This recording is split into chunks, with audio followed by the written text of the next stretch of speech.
আমি প্রতিদিন একবার হলো এই কথা বলি। আমার জিন্দেগির সবচেয়ে বড় আফসোস ওইটা যে 16 বছর, 18 বছরের, 14 বছরের এত অল্প বয়সী মুসলমানের ছেলে মেয়ে খোদার 365 দিন আপন ঘরেই ঘুমায়, বাবা মা জীবিত, অথচ 365 দিনে খোদার একটা বছরে কোনো দিন ফজরের নামাজ পড়ে না। আহা, বাবা মা জীবিত, মুসলমানের সন্তান এত বড় নিকৃষ্ট কিভাবে হয়? আর মুসলমানের মা বাপ এইসা গাফেল কেমনে হয়? ওই বাপ, তুমি এত বড় গাফেল কেমনে হইলা? তোমার সন্তান একটা দিনও ফজরের নামাজ পড়বে না।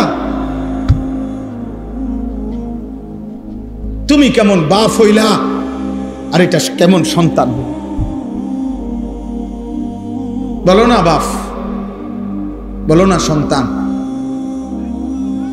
নওজোয়ান বলো না ভাইয়া, এই কিশোর নওজোয়ান ছেলেরা, এই বন্ধুর কথা বলো, জবাব দাও।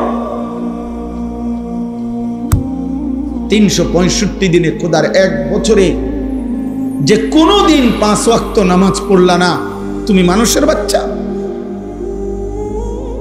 এই হাইওয়ান, মুসলমানের বাচ্চা তো নিকৃষ্ট হয় বেটা। তোর কোনো আল্লাহ নাই, তোরে কেউ বানায় নাই বেঈমান নাফরমান।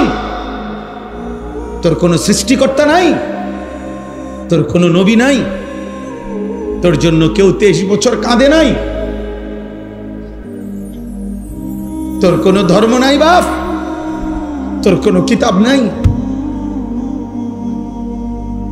তোমাকে কোথাও ফিরতে হবে না? কি ভাবছেন জিন্দেগি মানে কি? ভাত তরকারি, পেশাব পায়খানা, মোবাইল, নারী, ছবি, খাতা বালিশ আর দোকানদারি, আর বন আর বিড়ি, চার বিস্কুট, পেঁয়াজু আর আলু চপ, আপেল আর মালটা, এরই নাম জীবন। খালাস, এরই নাম জিন্দেগি? বলো না বাপ। এজন্য অভিভাবক হিসাবে আপনারা প্রত্যেকের কাছে আমার অনুরোধ, আপনারা যারা স্ত্রীর স্বামী, আপনারা যারা সন্তানের বাবা, আপনাদের দায়িত্ব আপনার স্ত্রীর ঈমান আমলের হেফাজত করা। আপনার দায়িত্ব খোদার কসম আপনার ছেলে মেয়ের ঈমান আমলের হেফাজত করা।